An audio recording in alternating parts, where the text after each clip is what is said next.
Des exercices sur les fonctions. Donc pour commencer, on a des calculs d'image.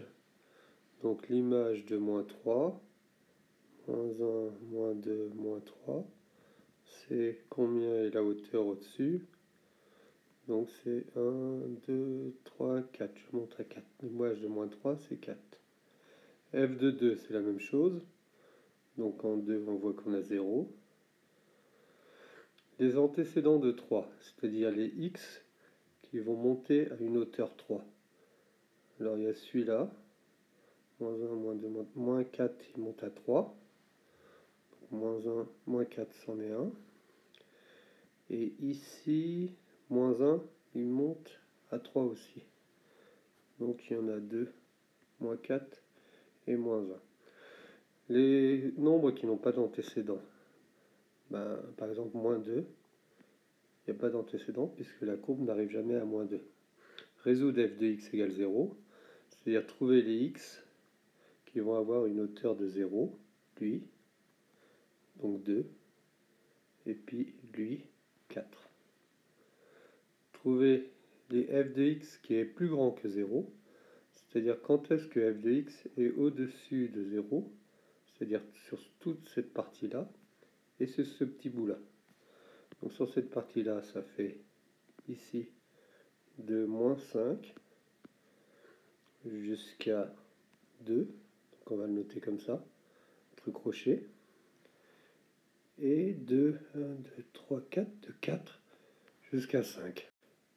Donc de 4 jusqu'à 5, union, je mets le U là, de 4 jusqu'à 5. Voilà, donc c'est ce qui est écrit ici. Après, maintenant on passe aux formules. L'image de 4 par la fonction f. C'est pas compliqué, on remplace x par 4 dans l'opération. Ça fait 5 fois 4 moins 3 et on fait le calcul. 2 tiers, c'est la même chose, sauf que c'est une fraction. Les antécédents de 9, c'est-à-dire les x qui vont donner 9 par la formule. Ça va nous conduire à une équation. Il faut trouver le x qui va donner 9 et on résout l'équation. Donc c'est cette équation. On ajoute plus 3 de chaque côté. Ça donne ça et puis on divise par 5 de chaque côté, on a le résultat. Enfin, quand est-ce que g de x qui est défini par cette formule est égal à f de x qui est défini par cette formule? Et bien quand les formules sont égales. Donc ça fait une équation et on résout. Alors maintenant on a une équation produit, notre fonction c'est donc x-3 facteur de x-5. Alors quelles sont les coordonnées du point A7, et on ne connaît pas celle-là, mais on sait qu'il appartient à la courbe. Ça veut dire qu'il est comme ça, 7 disons, et ici, il appartient à la courbe. Donc ici, le y, ça doit être f de 7. Donc il faut calculer f de 7 grâce à la formule. On remplace x par 7, et on fait le calcul. Donc ici, et on trouve 8. Donc la coordonnée qui manquait, c'est 8. Résoudre f de x égale 0, c'est-à-dire quand est-ce que ça va donner 0. Alors ça fait une équation produit, c'est égal à 0 si lui égale à 0 ou lui égale à 0. Là c'est facile de voir que 3 ça marche, et 5 ça marche. Ensuite il faut développer.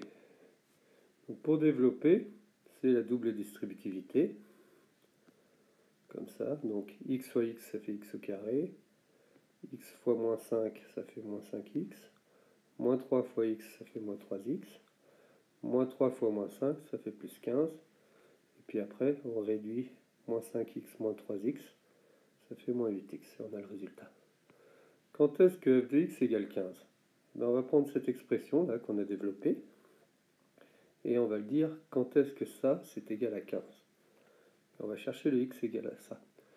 Alors ici on voit que on peut retirer moins 15 de chaque côté, ce qui nous conduit à ça.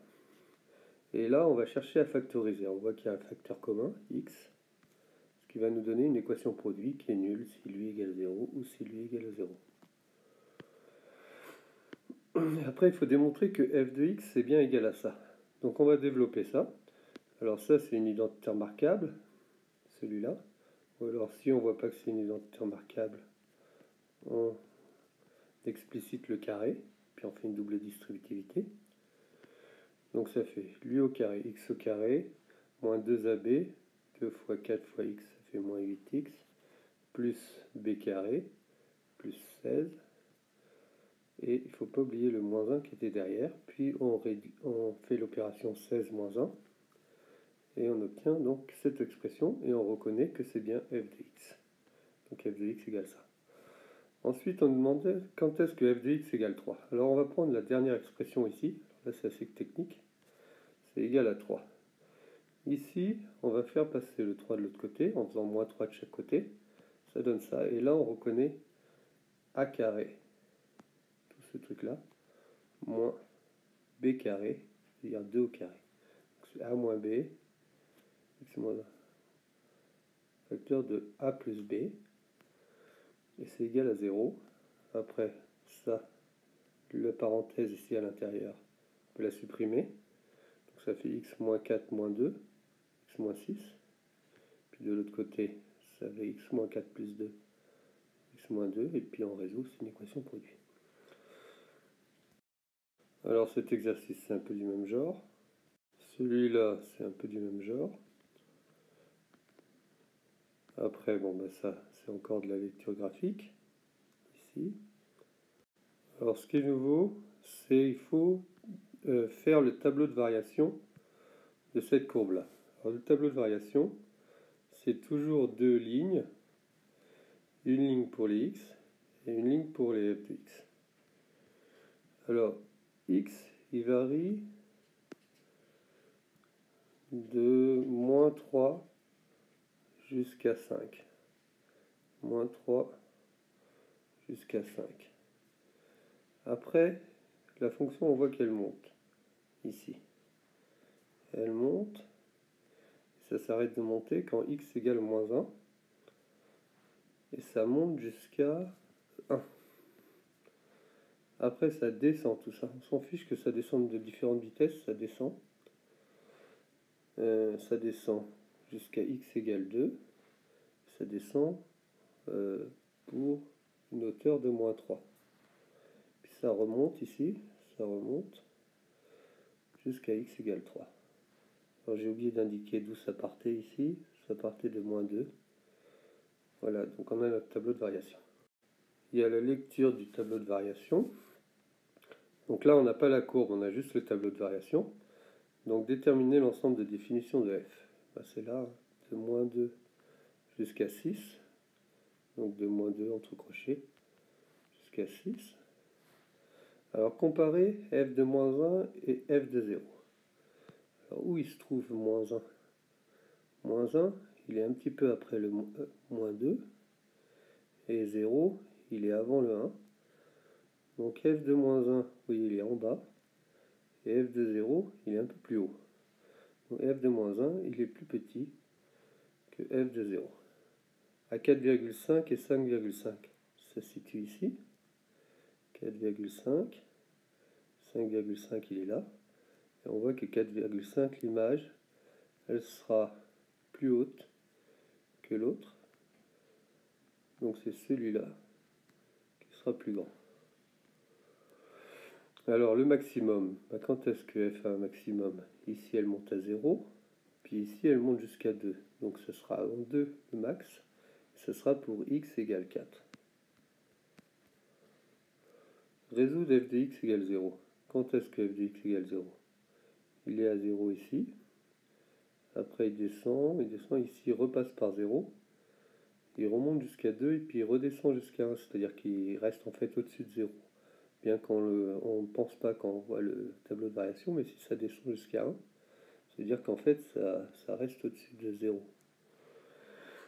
Donc il y a deux points où c'est 0, c'est en 1 et en 4, et en 3,5. En 1 et en 3,5. Donc c'est deux points, on le met entre accolades. Quand est-ce qu'elle est plus haute que 0? Alors elle est plus haute ici dans ce point, elle vaut exactement 0. Il faut le noter en 1. Parce que plus grande ou égale, Et puis après, sur toute cette période-là, toute cette partie-là, de 3,5 à 6, elle est plus grande que 0.